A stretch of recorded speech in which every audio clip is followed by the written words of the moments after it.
नमस्कार दोस्तों, मैं हूं राजेश और आप देख रहे हैं कनपुरिया राजू व्लॉग। मैं दिखाता हूं कानपुर और कानपुर के बारे में ही मैं बताता हूं।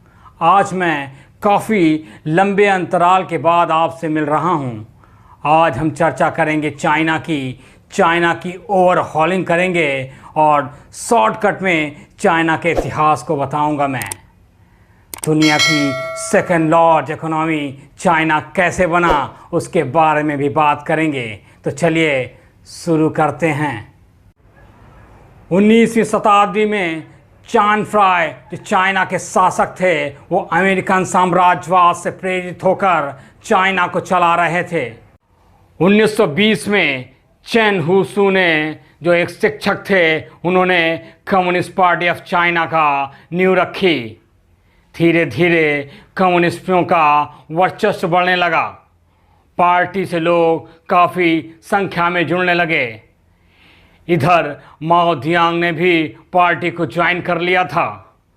1949 में वो चेयरमैन हो गए कम्युनिस्ट पार्टी ऑफ चाइना के।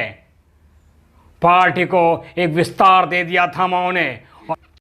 इस बीच 1954 में चाइना का संविधान लागू हुआ। लेकिन आपको एक बात बताता चलूं, 1950 और 60 के दशक में इंडिया की इकोनॉमी और चाइना की इकोनॉमी में काफ़ी अंतर था।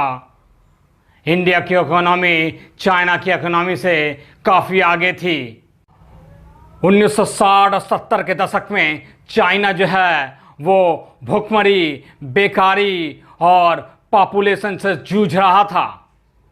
1975 आते आते उसने एक संविधान संशोधन और कर दिया। इसके बाद 1978 में तीसरा संविधान संशोधन किया। चाइना की पॉपुलेशन धीरे धीरे बढ़ रही थी और ड्रास्टिक रूप ले रही थी। भुखमरी, बेकारी और पॉपुलेशन को कंट्रोल करने के लिए 1980 में वन चाइल्ड प्लान स्कीम को चाइना ने लागू करा। यही से उसका एक टर्निंग पॉइंट जाता है। 1982 में वो अपना चौथा संविधान संशोधन किया उसने। इस बीच उसने काम करना शुरू कर दिया था infrastructure, skill development, special economic zone पर। लोगों को आकर्षित करने के लिए, इन्वेस्टर को आकर्षित करने के लिए उसने इन सब चीज़ों पर काम करना शुरू कर दिया। बहुत सी इन्वेस्टर्स अब चाइना की तरफ देख रहे थे क्योंकि चाइना में दुनिया भर की फैसिलिटीज़ लेके आ रहा था। इन्वेस्टर को आकर्षित करने के लिए चाइना अपने इंफ्रास्ट्रक्चर को मजबूत कर रहा था, स्किल पर ध्यान दे रहा था। बड़ी बड़ी कंपनियां अमेरिका, ब्रिटेन, अर्जेंटीना और ऑस्ट्रेलिया ऐसी बड़ी बड़ी कंपनियां चाइना में इन्वेस्ट करने लगी। जैसे जैसे चाइना का विकास हो रहा था, चाइना अपनी स्ट्रेटजी चेंज करता जा रहा था।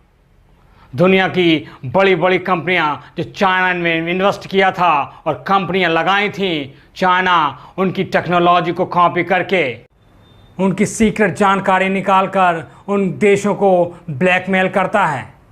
चाइना अपने सॉफ्टवेयर, अपने एप्लीकेशन, अपने मोबाइल को खुद यूज़ करता है।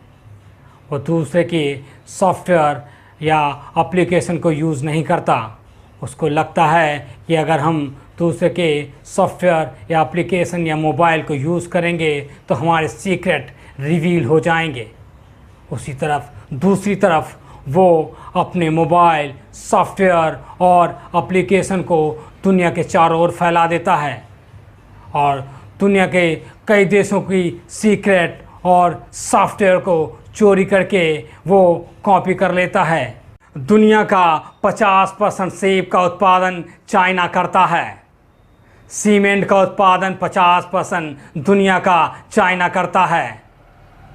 आपको जानकर हैरानी होगी, चाइना जिस भी फील्ड में घुस जाता है सामने वाले को नस्तनाबूद करके छोड़ता है।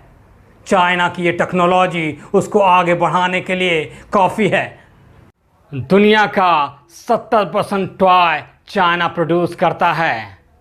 दुनिया का 60% मोबाइल चाइना प्रोड्यूस करता है। आपको ये भी बताता चलूं कि चाइना डेब्ट ट्रैप में लोगों को फंसाता है। अफ्रीका के जाने कितने देश इसकी ट्रैप में आ चुके हैं। नेपाल, पाकिस्तान, नाइजीरिया, अफ्रीका के और भी कई देश इसकी ट्रैप में आते हैं। वो उनको कर्ज देता है, कर्ज देने के बाद वो उनके संसाधनों को अपनी तरह से यूज़ करता है। चाइना की ये पॉलिसी उसको आगे बढ़ाने के लिए काफ़ी हद तक कारगर होती है। अपनी विस्तारवाद नीति के तहत चाइना अपने पड़ोसी मुल्कों की ज़मीनों को हथियाने के लिए साम दान दंड भेद की रणनीति पे काम करता है। किसी भी देश की तरक्की करने के लिए वहाँ के लोगों की बहुत बड़ी भूमिका होती है। चाइना का एक आदमी 8 घंटे में जितना काम करता है, भारत का वही आदमी 12 से 16 घंटे लगाता है। चाइना की महिलाएं 74% महिलाएं जो हैं स्किल्ड हैं, जबकि भारत में सिर्फ 34% महिलाएं ही स्किल्ड हैं। चाइना में सिर्फ single largest party communist party of China है, जिसकी वजह से उसका ही नियम और कानून चलता है। न कोई दूसरी पार्टी है, न कोई विरोध है, न कोई डेमोन्स्ट्रेशन है। वो नियम बनाता है और उसको पूरे देश में लागू करता है, जिसकी वजह से चाइना में बहुत बड़े बड़े काम हो जाते हैं।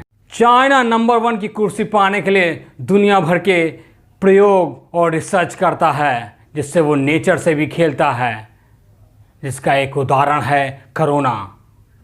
उसने दुनिया भर को कोरोना से ग्रसित कर दिया है।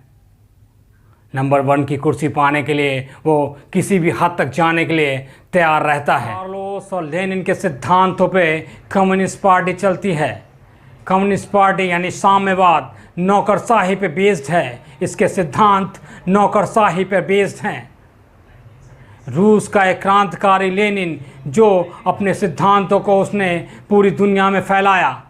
कार्लोस जो ब्रिटेन के थे, उन्होंने ये किताब लिखी थी कम्युनिस्ट पर। चाइना में सिर्फ एक ही पार्टी है, कम्युनिस्ट पार्टी ऑफ चाइना। सारे अधिकार उसे दिए गए हैं। अभी तो चाइना के पोलित ब्यूरो ने शी जिनपिंग को आजीवन राष्ट्रपति बनाने का निश्चय कर लिया है, जबकि नियम यह है कि 2 टर्म्स में राष्ट्रपति बनने के बाद तीसरे टर्म्स में आप नहीं बन सकते। शी जिनपिंग जीवन भर राष्ट्रपति रहेंगे। तो दोस्तों, ये थी चाइना की छोटी सी गाथा जो मैंने आपके सामने प्रस्तुत की है।